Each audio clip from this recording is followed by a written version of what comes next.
I've been so alone ever since I left the tribe. That's just how it goes, guess I like the lonely vibe. Yo, what is up guys, SurgicalGoblin here and welcome to this new video. As probably all of you guys know, the Bandit challenge just started. It started like 40 minutes ago and I already have it. I have 12 wins and 1 loss. I will collect it soon, then I will open the chest, but in this video I will give some tips on how to draft, where to look for while drafting. I will show some replays and then give the example. Then I will also tell you guys why I, for example, drafted a card. So this video will be the chest opening, me collecting the bandit, and basically some tips on how to draft, because the free entry for all the free-to-play players, you guys definitely have a chance of getting this legendary card. So let's collect it right now. Wow, there you go, bandit unlocked, awesome. I'm really happy because of that. Let's see, there it is. Actually a really interesting card. It is it's still very new, of course, everyone has to learn it more, etc. But I just played with it a few times, like 6 or 7 times, and I think it's a really cool card. But let's get into the chest opening, then let's go over the replays and I will give some tips while drafting, and that will be the video. So let's get into this chest opening. So gold, goblin gang, spear goblins, fire spirits, let's see, archers, elite barbarians, main horde, 27 barbarian hearts, 27 wizards, and epic right now, 5 executors, so not bad at all. By the way guys, a tip, let's say you already unlocked the bandit, don't play the bandit challenge anymore, just because it is the same entry fee as a grand challenge, but it is half the price. As you can see, grand challenge is 22k gold. The bandit draft challenge is 11k gold. So if you have the bandit challenge and you wanna do you wanna keep playing a challenge, don't play that one, just play grand challenge. But let's get into some replays. This one was my last one, that was absolutely crazy, but you guys will see that soon. So here with the starting hand, I really like the bandit actually, so I picked the bandit. I picked the knight over the baby dragon, just because knight is a really good card in my opinion. Ice wizard defensive wise, and I could choose between a fireball and a lightning, and I picked the lightning because he has a wizard, he has a Tesla, he has a baby dragon, so I think I could get some good lightning value. But at the end he has a card, and if I picked fireball, the matchup would have been way easier and less close. It was really close, you guys will see that soon. But I really like to start off with the bandit, but look how strong the bandit is, guys. He uses his tornado, but the bandit is dashing. Nothing can hit her. Nothing can hit her. Even a lock can't hit her. So it's still got his dash in. Here I will lightning the Tesla when it pops up, so the guards will actually go to the tower. Kinda overspend it there, just because look at his elixir advance right now. But I do have barbarians, I have ice wizard to kill his royal giant. But as you guys can see at the top of the screen, he has a main horde, and I have literally nothing for that. So if I drafted a fireball, I think it's a bit more safe to draft the fireball. So if you guys have to pick between a lightning and a fireball, I would advise picking the fireball, just because it is more versatile versus like barbarians, main horde, etc. Because look right now, if I drop my knight and for example I had a fireball here, I could get so much value, but because of the lightning, I'm pretty sure I lose the tower right here. So I give the crying face, of course, because I've literally nothing for that. But I will still make the comeback soon, just because I know his defense. I could lightning his defense, so that is a plus point of me picking the lightning, of course. But with the draft card, you will often get strange cards of cards you are not used to. But try to always pick a win condition, guys. It is really important to have a win condition, of course, otherwise it would be so hard. Let's say you only have spells and a goblin hut, it would just be so hard to take down a tower. So try to always pick cards which are either win condition or like the main horde. The main horde is really strong in draft, but make sure to, let's say you draft main horde, and the next pick you can pick between arrows and I don't know, whatever, wizard or something, or maybe that's a bad example. But try to not give him the counter to what you picked, of course, but that's pretty obvious in my opinion. But look at the damage he's dealing. He's coming with a Hawk Rider as well, and my tower will get really low. I believe like 600. Yeah, 696.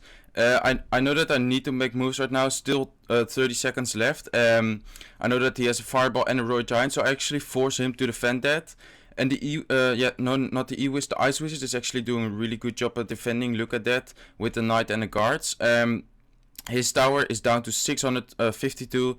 My tower is down to 696, but I know that he has a Hawk Rider. I know that he has a Royal Giant. But look at this. I drop a Knight. Wait, let me pause right here. I dropped a Knight and a Bandit in the middle, and the Bandit will straight dash towards the tower. He came with a Hawk Rider and a Fireball. The Fireball right on top of my Barbarians. But the Ice Wizard actually hit the Hawk Rider. And the Hawk Rider couldn't swing because of the Barbarians. 203 HP. And he doesn't have anything to kill it off. So that was a good game.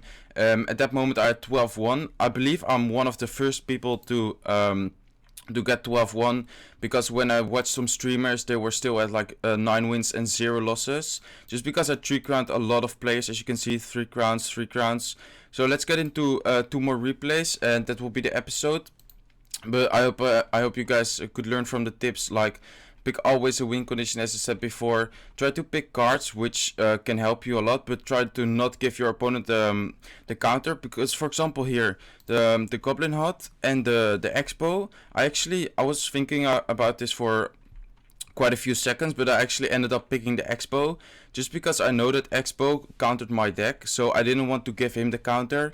And in a draft challenge you will always get strange decks, so it doesn't really matter to pick an Expo, even if you already have like Knight, Hawk Rider, Valkyrie, just because you will always get strange decks. So as I said, always pick a win condition, guys.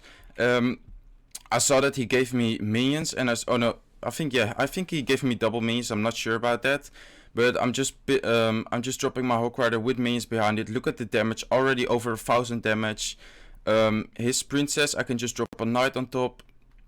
I think, oh yeah, actually he dropped a Bandit, and look at the Bandit's damage. It's actually, look at her damage, it's actually really strong. As you can see, the Knight is really tanky. The Knight can, for example, the Knight can survive a Sparky shot, but it almost died 1v1 on the Bandit, and that shows how strong she is. But here I go with a main horde because I knew that he didn't have Fire Spirits in cycle, so yeah, he actually had to lock nothing. Then drop his Fire Spirits, and I still did some damage. So here I will go aggressive with the Hawk Rider just to keep the pressure up. I believe, yeah, the Hawk Rider will still get a hit in, so very nice. I believe he will come with another Goblin Hut, but look at the advantage I have, look at the damage. So I'll just keep the pressure up all the time. I believe he will give me a lightning here. Let's see if he, yeah. Oh no, actually not, that was later into the game. But look at the damage I'm dealing, guys. And I was trying to get it done ASAP just because I wanted to get this video out as soon as possible. I will try to upload it as soon as possible, well, especially for the guys who have who don't really have gems to do a challenge, but do want to have some tips about the free entry, of course. And here I'm just trying to go for the 3-crown, a bit greedy actually, because I ignore his Dark Prince. But I am doing a solid amount of damage, and my tower isn't down yet. So I believe I will soon just go for the 3-crown and ignore his push. But I will defend, of course. So I will drop my Valkyrie, and that is actually a good counter to the Bandit. I think the Knight is also a good counter, but as you guys can see, without the help of the tower in the beginning there, it is actually really strong 1v1. Here he gives me a good lightning. I was talking about that before. I believe he over defended here by dropping Fire Spirits as well. Yeah, so here he dropped Fire Spirits, so I knew that it was time. He even dropped his Goblin Hut, so I knew it was time for a Hawk Rider main horde combination. I just ignored the Bandit. I believe this is already GG. Let's see.